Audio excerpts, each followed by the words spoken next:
Hello everyone, মাই ক্যানভাসে আপনাদেরকে স্বাগতম। আজকে আমি আপনাদের সাথে এমন একটা রেসিপি শেয়ার করব যেটা থাকলে মাছ মাংসর কথা ভুলেই যাবেন। বাঁধাকপির স্পেশাল ভর্তা বা বাটা। প্রথমে আমি একটা মাঝারি সাইজের বাঁধাকপি অর্ধেক করে কেটে নিয়েছি, একদম ঝিরিঝিরি করে কুচিয়ে নিয়েছি।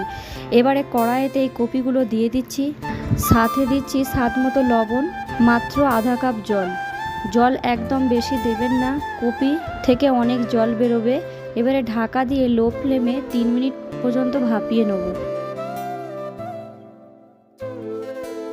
3 মিনিট পর দেখুন বাঁধাকপিটা বেশ নরম হয়ে গেছে এবং জলটাও শুকিয়ে এসেছে।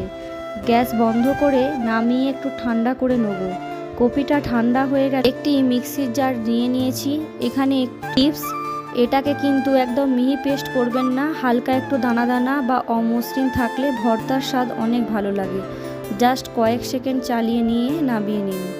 এবারে মূল রান্নায় আসি। কড়াইতে কিছুটা সর্ষের তেল গরম করে নিচ্ছি, কয়েকটা শুকনো লঙ্কা লাল লাল করে ভেজে তুলে নিচ্ছি। এই লঙ্কাগুলো শেষে আমাদের কাজে লাগবে। ওই তেলেই দিয়ে দিচ্ছি হাফ চামচ কালো জিরে, কয়েক কোয়া রসুন।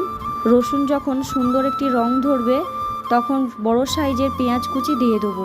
পেঁয়াজটা হালকা বাদামি হওয়া পর্যন্ত নাড়াচাড়া করব।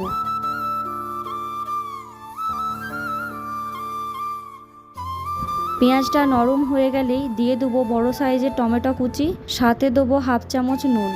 নুনটা কিন্তু মাথায় রেখে দিতে হবে, আগে যে আমি কফি সেদ্ধর সময় দিয়েছিলাম। তারপরে টমেটোটাকে বেশ নাড়াচাড়া করে নিতে হবে। ততক্ষণে আমরা এবারে মশলা এক এক করে সব দিয়ে দিই।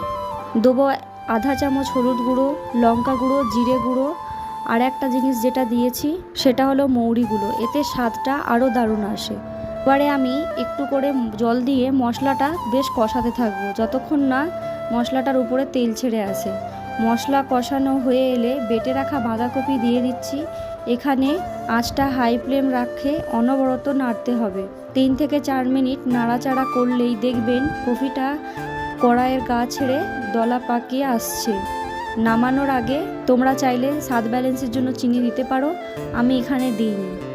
এবারে একটা আগে থেকে ভেজে রাখা লঙ্কা গুঁড়ো ওপর থেকে দিয়ে দিলাম।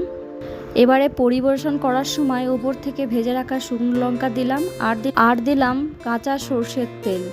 তৈরি হয়ে গেল আমাদের বাঁধাকপি ভর্তা। রেসিপিটা কেমন লাগলো অবশ্যই কমেন্টে জানিও। যেহেতু আমি ধনেপাতা দিচ্ছি না, তোমরা চাইলে ধনেপাতা অবশ্যই দিতে পারো। রেসিপিটা কেমন লাগলো অবশ্যই কমেন্টে জানিও। ভালো লাগলে লাইক, কমেন্ট, শেয়ার, সাবস্ক্রাইব করতে ভুলো না। টাটা।